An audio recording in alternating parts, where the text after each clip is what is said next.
अस्सलाम वालेकुम स्टूडेंट्स। मेरा नाम मोहम्मद मुबशिर हुसैन है और आज हम यूएचएस का जो कंडक्टेड पेपर था 2023 का उसका फिज़िक्स का पोर्शन डिस्कस करने जा रहे हैं। Question number 1। The following formula can be used to determine the resistance of a length. Formula हमें गिवन है, पूछा गया जो रो सिंबल है वो किसके लिए है, तो ऑब्वियसली वो रेजिस्टिविटी के लिए है। और रेजिस्टिविटी के यूनिट्स भी साथ देखने हैं तो वो ओहम मीटर होते हैं। फॉर्मूला आपके सामने है, चार्ली इसका आंसर है, resistivity of the material. Question number 2। The resistance of the wire varies inversely as. तो ज़रा सोचें कि रेजिस्टेंस का फॉर्मूला ये रो एल ओवर ए। अब इनवर्स रिलेशन किसके साथ है, cross sectional area of the conductor of the wire के साथ है, एल्फा इसका आंसर है। Question number 3. A capacitor of a capacitance C, charge Q and stored energy is W. If the charge is increased to 2Q, charge double किया है और capacitance same है, ज़ाहिर है कैपेसिटेंस चार्ज पर डिपेंड नहीं करती, वो सेम है। The stored energy will be. अब फॉर्मूला में हाफ क्यू स्केयर ओवर सी से हमने इसको देखना है। हाफ क्यू वी से भी देखेंगे तब भी आंसर तो वही निकलना है, लेकिन फिर ये है कि हाफ क्यू वी में चार्ज भी डबल होगा, पोटेंशियल डिफरेंस भी डबल होगा, एनर्जी 4 टाइम्स आएगी। आई थिंक इसका की में आंसर डाउटफुल था। बहरहाल हाफ क्यू स्केयर ओवर सी से देखें, हाफ क्यू वी से देखें, जब चार्ज डबल हो गया तो एनर्जी स्टोर 4 टाइम्स हो जाएगी। हाँ, ये इसका आंसर की में गलत मार्क हुआ था। Question number 4. To store the electric charge, the ultra capacitors use. अब अल्ट्रा कैपेसिटर डायरेक्टली जो टर्म है वो ना तो हमारी टेक्स्ट बुक में पंजाब की में ना केपीके में किसी भी नहीं थी, बस एक इंफॉर्मेशन को एक्सटेंड किया उन्होंने, तो एक इंफॉर्मेटिव चीज़ है। अब अल्ट्रा कैपेसिटर्स जिनको सुपर कैपेसिटर भी कहा जाता है, वो डबल लेयर्स कैपेसिटर्स होते हैं। डायग्राम आपके सामने है, सो answer is beta. Question number 5. What is the potential difference between the points in an electric field and if it takes 600 joule of energy? Energy है, charge है, हमें potential difference चाहिए, तो potential difference is work over charge या energy over charge. Answer is 300. Charlie. Question number 6. A charged particle moves in a uniform electric field between two oppositely charged parallel metal plates, जैसे capacitor में होता है। To calculate the force acting on the particle due to the electric field, which quantity is not required? अब सोचें कि force का formula क्या है यहाँ पर, F is Q E, E constant है यहाँ पर, और हमें यहाँ पर क्या चीज़ नहीं चाहिए, पार्टिकल की स्पीड नहीं चाहिए। बाकी अल्फा में लिखा हुआ है चार्ज ऑफ अ पार्टिकल, वो आप फॉर्मूला में देख रहे हैं, चार्ज चाहिए। प्लेट सेपरेशन जो डेल्टा आर है फॉर्मूला में, वो प्लेट सेपरेशन है। पोटेंशियल डिफरेंस भी चाहिए, पार्टिकल की स्पीड नहीं चाहिए। बच्चों, जो इलेक्ट्रिक फोर्स होती है ये इंडिपेंडेंट ऑफ वेलोसिटी होती है, इंडिपेंडेंट ऑफ स्पीड होती है, लेकिन मैग्नेटिक फोर्स जो चार्ज पार्टिकल पर लगती है वो वेलोसिटी पर डिपेंड करती है। F is Q V B sine theta. इसी वजह से जो चार्ज स्टेशनरी होता है उस पर मैग्नेटिक फोर्स नहीं लग सकती, लेकिन जो चार्ज स्टेशनरी होता है उस पर इलेक्ट्रिक फोर्स लग सकती है। Question 7। Gauss law can not be use to find which of the following. अब गॉस लॉ का फॉर्मूला जेन में लाएं, 1/epsilon times the total charge enclose, ये टोटल फ्लक्स होती है। अब ये किसे कैलकुलेट नहीं कर सकता, अल्फा में लिखा हुआ है इलेक्ट्रिक इंटेंसिटी को। भाई जो टेक्स्ट बुक है पंजाब की, उसमें 3 एप्लीकेशंस हैं गॉस लॉ की, जो कि बोर्ड के इंपॉर्टेंट लॉन्ग क्वेश्चन भी होते थे। तो उसमें डिफरेंट कन्फिग्रेशंस के लिए इलेक्ट्रिक इंटेंसिटी कैलकुलेट की गई है, तो इलेक्ट्रिक इंटेंसिटी को कैलकुलेट की जाती है। इलेक्ट्रिक फ्लक्स डेंसिटी भी उसी को ही कहते हैं। चार्ज फॉर्मूला में मौजूद है। परमिटिविटी, ये जो एप्सिलॉन नॉट है, परमिटिविटी ऑफ फ्री स्पेस, ये तो एक्सपेरिमेंटली कैलकुलेट होगी, कैपेसिटेंस की हेल्प से कैलकुलेट हो सकती है, इस लॉ से कैलकुलेट नहीं हो सकती। Answer is delta. Question number 8. Electric field intensity inside a hollow charged sphere. Gauss law की फर्स्ट एप्लीकेशन का कंक्लूजन है, inside a charge sphere electric intensity zero होती है, इक्वी पोटेंशियल सरफेस है, पोटेंशियल उतना ही होता है जितना सरफेस पे था, लेकिन इलेक्ट्रिक इंटेंसिटी इनसाइड जीरो होती है। Answer is beta. Gauss law की first application. Question number 9. As per Coulomb's law, the force of attraction or repulsion between two point charges is directly proportional to what? Formula ज़हन में लाइए। तो product of magnitude of charges, Charlie answer है। Question number 10. For an ideal gas, general gas equation, PV is nRT, real gas constant की dimensions चाहिए। अब dimensions actually तो syllabus का हिस्सा नहीं थी। बहुत साल पीछे जाएं तो यूएचएस के सिलेबस में डायमेंशंस जो आपके चैप्टर 1 के लास्ट पोर्शन है वो शामिल होता था। अब डायमेंशन सिलेबस में नहीं है, लेकिन बहुत सारी फिजिकल क्वांटिटीज़ फार्मूला हमारे चैप्टर्स में शामिल हैं सिलेबस में। तो उनकी डायमेंशन आ गई, तो इसको यूं भी नहीं कह सकते कि ये सिलेबस से बाहर का सवाल है। तो ठीक है, एक्सेप्टेबल है, लेकिन बेहतर था कि ऐसा ना होता, क्योंकि डायमेंशंस डायरेक्टली शामिल नहीं है। एनी हाउ, डायमेंशंस के लिए हमें बेस यूनिट्स की तरफ जाना पड़ता है, और आर के बेस यूनिट्स जाउल पर मोल पर केल्विन, वही जो मोलर स्पेसिफिक हीट्स के होते हैं, उनकी डायमेंशंस बना लें तो आंसर है अल्फा। सॉल्यूशन में बनाई हुई है। क्वेश्चन नंबर 11, ये रिपीटेड क्वेश्चन है, पिछले साल भी था। A distant star is receding from earth with the speed given है। स्टार की फ्रीक्वेंसी जो वो एमिट कर रहा है वो गिवन है, स्पीड ऑफ लाइट गिवन है। डॉपलर इफेक्ट यूज करके हम, Doppler effect formula can be used with light waves, yes it can be used. what will be the frequency of this light when detected on earth, यानी Doppler's effect की language में हमें apparent frequency find करनी है। और star क्या कर रहा है? रिसीड कर रहा है, हमसे अवे जा रहा है। बच्चों, पहली बात, जब स्टार हमसे अवे जा रहा है, सोर्स और ऑब्जर्वर का गैप इंक्रीज कर रहा है, तो जो फ्रीक्वेंसी है वो कम होनी है। अब जो न्यू फ्रीक्वेंसी है उसने कम हो जाना है।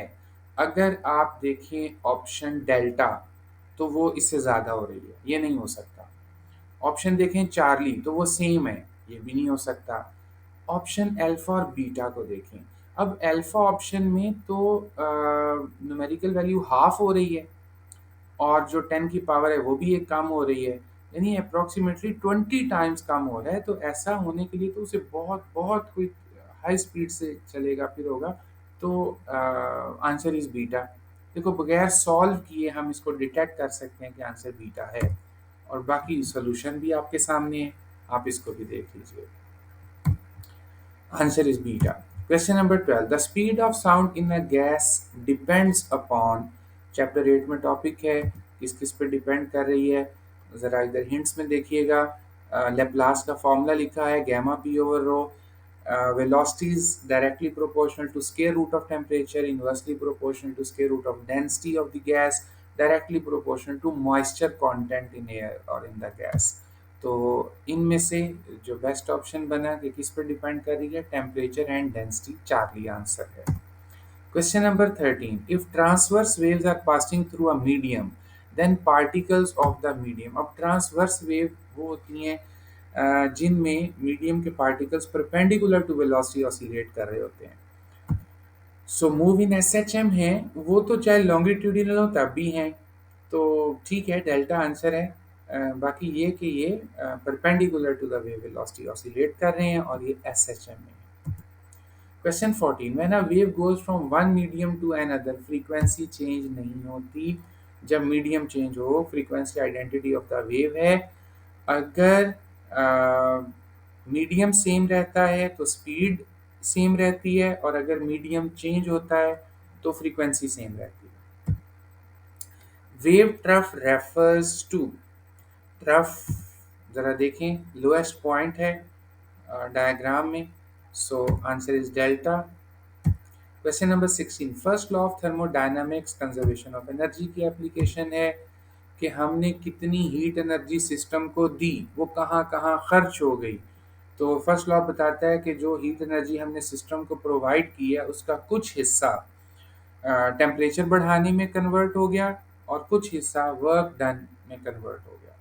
सो it's law according to law of conservation of energy, बल्कि यू कैन से ये एप्लीकेशन है law of conservation of energy की।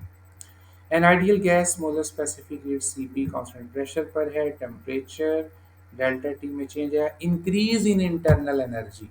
आपने बुक में भी एक फॉर्मूला पढ़ रखा है, delta U is N C V delta T, जो मेयर्स इक्वेशन की डेरिवेशन के दौरान आता है। ये C P minus C V equal to R, उसकी डेरिवेशन में ही आता है।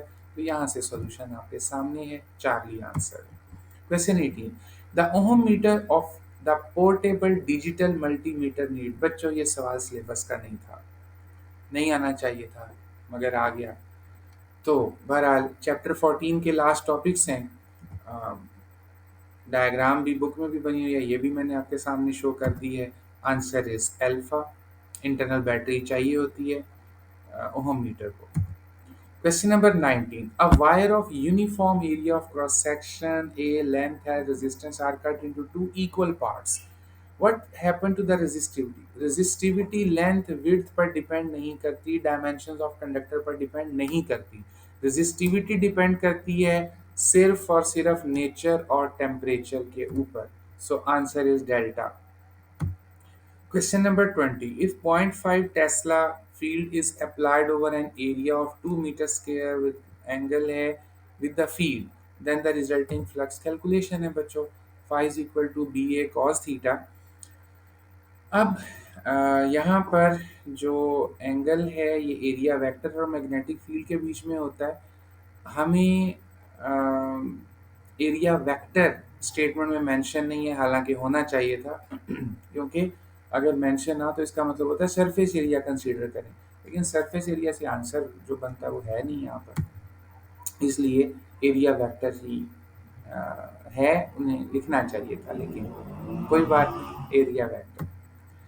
Question number 21, the magnitude of magnetic force will be maximum on a current carrying conductor. Formula देखें जी, I L B sine theta, sine involve है।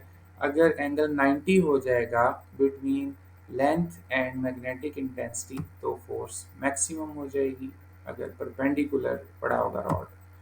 22, in principle the transformer consist of two coils of copper electrically insulated from each other wound on the same iron core। Alpha transformer की construction है। Compton's effect, the incident photon when compare to the scattered photon, wavelength बढ़ जाती है, यही कॉम्पटन्स effect है। Scattering के बाद wavelength बढ़ती है। पूछा है इंसिडेंट फोटोन को देखना है, तो इंसिडेंट फोटोन की वेवलेंथ कम है स्कैटर्ड से। जब वेवलेंथ कम है तो एनर्जी और मोमेंटम हाई है। Which of the following is the longest wavelength of radiation for Paschen series? अब ये देखें कि हम इसको बगैर सॉल्यूशन के भी देखें तो ज़्यादा अच्छी बात है, बगैर सॉल्व किए देखते हैं। बच्चों विजिबल जो पोर्शन है उसकी वेवलेंथ आपको याद होगी 400 नैनोमीटर टू 700 नैनोमीटर। नैनो, तो इसका मतलब अल्फा और बीटा तो बहुत हाई पावर बन रहे हैं, ये तो नहीं हो सकते। अब चार्ली और डेल्टा हो सकते हैं क्योंकि उनमें 10 की पावर नेगेटिव में कुछ बनेगी, लेकिन जो डेल्टा है उसका तो यूनिट पर मीटर है। अब वेवलेंथ का यूनिट पर मीटर तो नहीं होता, वेवलेंथ का तो यूनिट मीटर होता है। सो आंसर इज चार्ली, बगैर सोल्यूशन के हमें पता है। बाकी सोल्यूशन भी आपके सामने प्रेजेंट कर दिया है। लॉन्गेस्ट वेवलेंथ का जनरल फार्मूला की हेल्प से सॉल्व किया है। आप इसको 1/, lambda Rydberg constant, 1/, P square minus 1/, N square, वहाँ से भी कर सकते हैं। Answer is Charlie. Question number 25. Which of the following is the correct definition of a variable velocity? ये सवाल भी रिपीट हुआ, सेम पिछले साल भी आया हुआ है। मैंने हिंट भी आपको मेंशन कर दिया। तो बच्चों डेफिनेशन है वेरिएबल वेलोसिटी की कि unequal displacement should cover in equal intervals of time. 26, which of the following is fractional change in resistance पर केल्विन? तो टेम्परेचर कोएफिशिएंट को कहते हैं। अब स्टेटमेंट में है चेंज इन रेजिस्टेंस, तो हम कहेंगे टेम्परेचर कोएफिशिएंट ऑफ रेजिस्टेंस, वरना चार्ली में भी लिखा है टेम्परेचर कोएफिशिएंट, लेकिन वो रेजिस्टिविटी में लिखा है। अगर स्टेटमेंट में रेजिस्टिविटी दे देते क्वेश्चन की स्टेटमेंट में तो हम चार्ली कर देते। अभी answer delta. Question number 27, maximum power delivered chapter 13 में टॉपिक है, आप ड्राइव करते हैं, अल्फा आंसर है। और ये तब होता था जब internal resistance of the cell and external resistance of the load आपस में इक्वल हो जाए, तब ये होता है। Question 28. Velocity selector will select only those charged particles whose velocity is given by E over B. Alpha answer है इसका. Velocity selector का कंसेप्ट चैप्टर 14 की एक एग्जाम्पल है, 14.5 उसमें भी मौजूद है और एक न्यूमेरिकल में भी मौजूद है. सॉल्यूशन में हिंट दे दिया आपको, alpha answer. Question 29. The induced EMF produced in the coil is sometimes called. अब उसी कॉइल में इंड्यूस हो तो ये तो बैक ईएमएफ होगी या सेल्फ इंड्यूस्ड ईएमएफ होगी. तो अकॉर्डिंग टू लेंज लॉ जो इंड्यूस्ड ईएमएफ है वो अपनी कॉज को अपोज करती है, इसलिए उसे बैक ईएमएफ भी कह रहे हैं. 30. The quantity has the same units as that of EMF delta. एक शॉर्ट क्वेश्चन भी है चैप्टर में, तो उसमें भी यही प्रूव करते थे कि भाई इनके बताएं, ये बाहर की आवाज़ें भी सुन लें आप. आगे चलते हैं. 31. Working principle of magnetic levitation train is Lenz law. Opposite poles एक दूसरे को रिपेल करते हैं और इस तरह से वो ट्रेन रेल्स को टच नहीं करती, फ्रिक्शन नहीं आती, बहुत हाई स्पीड से वो मूव करती है. उसमें दोनों कॉइल्स अलग अलग होती हैं, सस्पेंशन कॉइल्स और प्रोपेलियन कॉइल्स, दोनों लेंज लॉ के प्रिंसिपल पर वर्क करती हैं. बस ऐसे ही आप याद रखें जैसे बच्चे खेलते हैं कि अगर वो एक मैग्नेट का से नॉर्थ पोल यहाँ पर है और दूसरे का भी नॉर्थ इसके करीब लाते हैं तो ये आगे आगे चल रहा होता है, सो रिपलियन हो रही होती है. तो इसी प्रिंसिपल पर मैग्नेटिक लेविटेशन ट्रेन भी काम करती है. Question number 32. एसी जनरेटर की आउटपुट जो है alpha. Question 33. For the positive half cycle 0 से T/2 तक पॉजिटिव हाफ साइकिल, तो डायोड जो होगा बच्चों, अभी ये भी अजीब सी स्टेटमेंट है. डायोड इसमें फॉरवर्ड बायस भी हो सकता है, रिवर्स बायस भी हो सकता है, दोनों पॉसिबिलिटीज है. मैंने दोनों डायग्राम आपके सामने रख दी हैं, लेकिन ज़रा टेक्स्ट बुक की लाइनों को देखें तो उन्होंने सिर्फ पहले वाली डायग्राम बनाई हुई है, तो वो इन्होंने कॉपी कर लिया, हालांकि इसमें दोनों पॉसिबिलिटीज हैं. अब बोथ का कोई ऑप्शन भी नहीं है और जहाँ डाउटफुल सी स्टेटमेंट है तो वहाँ बुक को प्रेफर करते हुए आप पहली डायग्राम को जहन में रखें. तो 0 से T/2 तक डायोड फॉरवर्ड बायस्ड है. फॉरवर्ड बायस तब होता है जब टेल हाई पोटेंशियल पे और हेड लो पोटेंशियल पे हो. Process of ejection of loosely bound electrons. Definition है फोटो इलेक्ट्रिक इफेक्ट की simple. 35. In Compton's effect, a photon of certain wavelength collides with a stationary electron और wavelength बढ़ जाती है. जो scattered photons की, this is Compton's effect, alpha answer था. 36. The Balmer series of hydrogen is important क्योंकि वो visible पोर्शन में है, नज़र आती है, उसके इफेक्ट्स, उसके फिनोमेना ज़्यादा हैं. चार्ली. 31. ऐसा unit of equivalent dose sievert होता है. इक्वलेंट डोज होती है absorb dose into RB, relative biological effectiveness delta, और इसका ड्राइव यूनिट होता है रैम, और 1 सेवर्ट में होते हैं 100 रैम. चैप्टर 21 के लास्ट पेजेस हैं.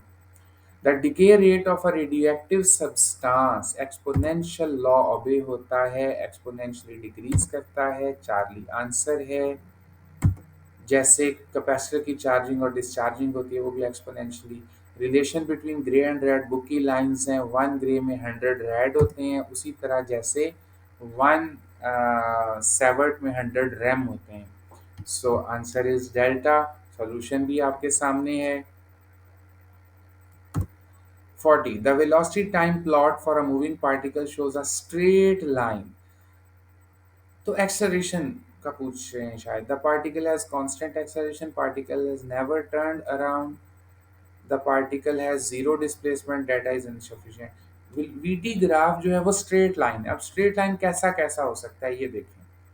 पहला ग्राफ स्ट्रेट लाइन है और इसमें जो स्लोप यानी एक्सेलरेशन है वो पॉजिटिव में कांस्टेंट है. दूसरा ग्राफ वो भी स्ट्रेट लाइन है और स्लोप नेगेटिव में कांस्टेंट है. तीसरा ग्राफ हॉरिजॉन्टल है, स्लोप ज़ीरो है, एक्सेलरेशन ज़ीरो है और जो है वो चेंज नहीं हो रही, तो वो भी कांस्टेंट ही है. स्पेशल केस है ये कांस्टेंट एक्सेलरेशन का.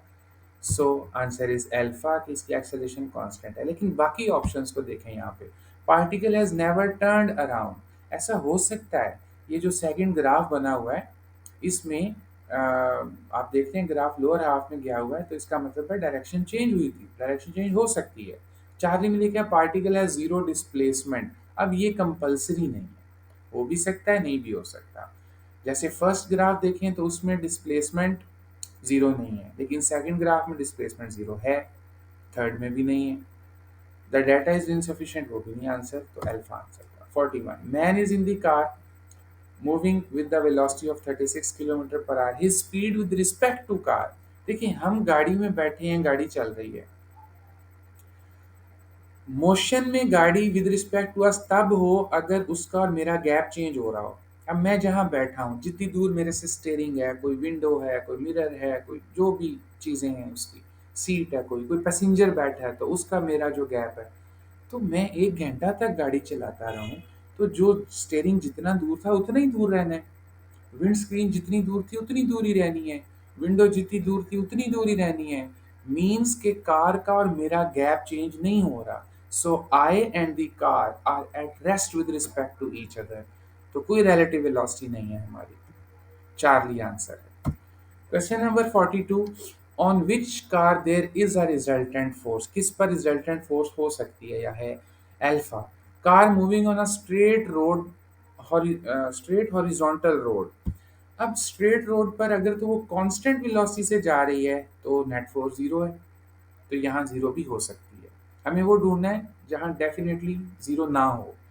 Beta, car moving at a constant speed around a bend, a curved path आ गया ना बेंड, तो भाई बगैर सेंट्रीपिटल फोर्स के तो कर्व्ड पाथ पे नहीं चल सकते, तो यहाँ लाजमी फोर्स चाहिए ही चाहिए, यही आंसर है। Car moving up hill eight a constant velocity, velocity constant हो गई, एक्सेलरेशन जीरो हो गई, सिग्मा जीरो हो गया। स्टेशनरी कार डेल्टा ऑप्शन में है, तो वहां तो श्योर है कि सिग्मा जीरो है, सो आंसर इज बीटा।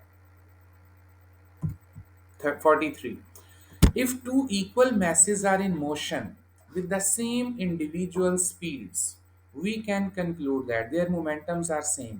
मैग्नीट्यूड में तो सेम है, मोमेंटम मस्ट है, लेकिन डायरेक्शन पता नहीं, एक नॉर्थ जा रहा है एक साउथ जा रहा है, या दोनों ही नॉर्थ जा रहे हैं, तो हमें श्योरिटी नहीं है कि मोमेंटम सेम होंगे, क्योंकि मोमेंटम वेक्टर है, उसमें मैग्नीट्यूड के साथ साथ डायरेक्शन भी चाहिए।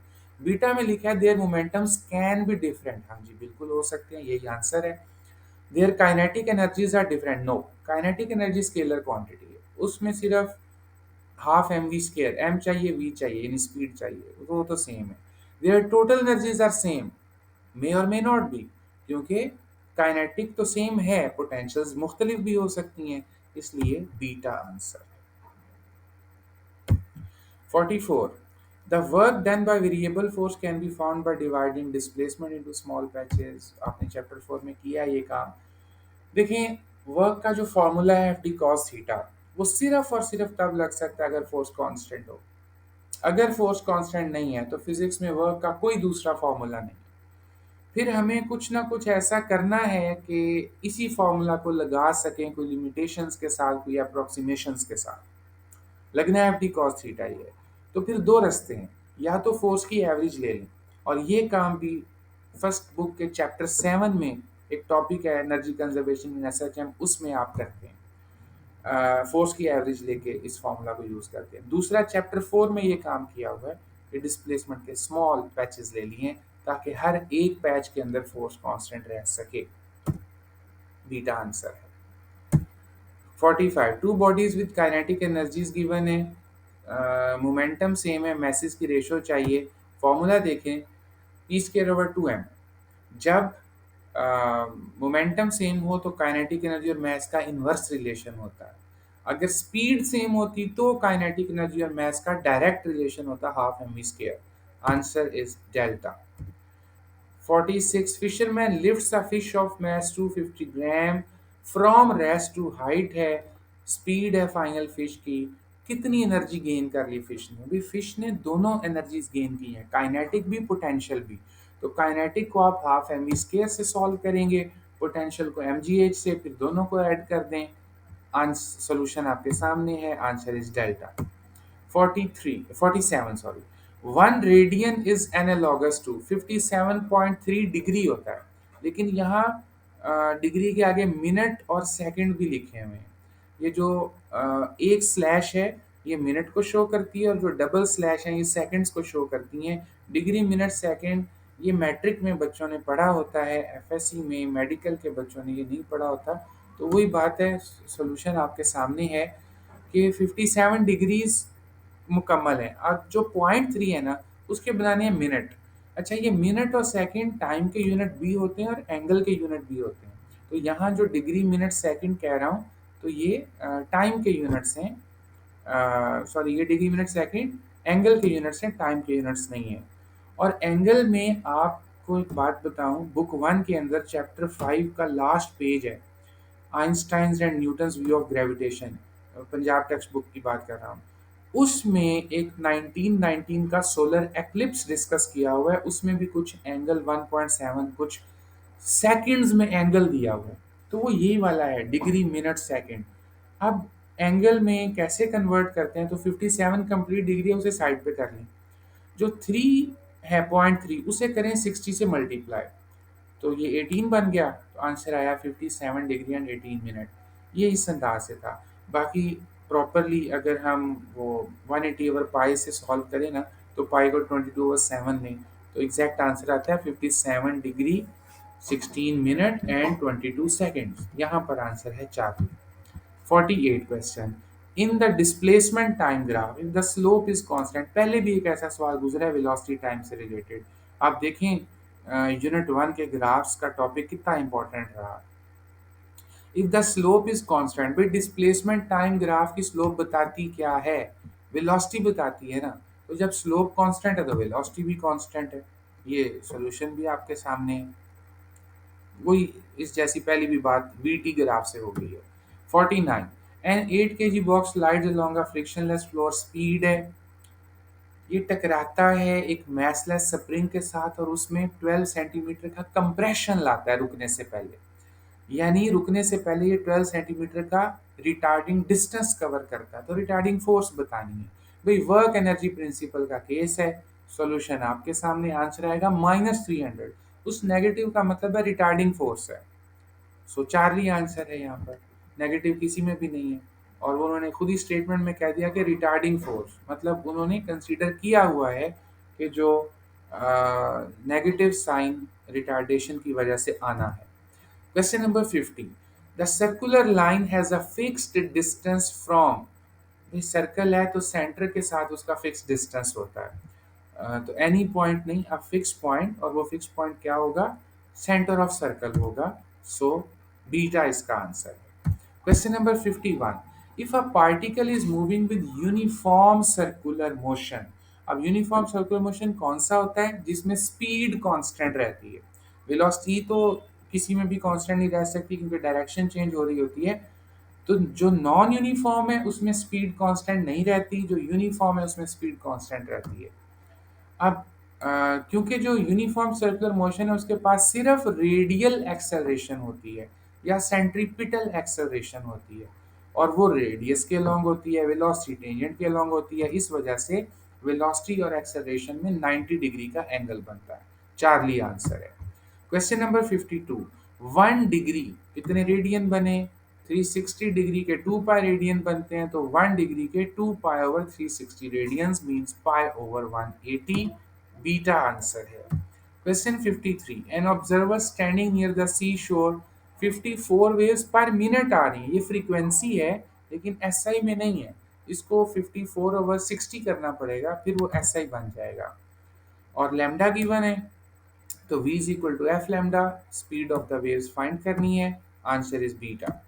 54, if the length of the second pendulum becomes 4 times, then its time period will become। अब ये देख लें time period of simple pendulum का फॉर्मूला। अब पता नहीं क्यों यूएचएस ने इस क्वेश्चन को ग्रेस मार्क्स में शामिल कर दिया था, हालांकि पहले 2 गुजरे हैं आउट ऑफ सिलेबस, उसको नहीं किया, मर्जी है उनकी। लेकिन सोल्यूशन आपके सामने है इसका। Time period is directly proportional to square root of length. तो लेंथ 4 टाइम होगी, टाइम पीरियड डबल हो जाएगा। और एक स्टेटमेंट में वर्ड इस्तेमाल हुआ है सेकंड्स पेंडुलम। ऐसा सिंपल पेंडुलम जिसका टाइम पीरियड 2 सेकंड होता है, फ्रीक्वेंसी 0.5 हर्ट्ज होती है और सरफेस ऑफ अर्थ पे उसकी लेंथ 0.99 मीटर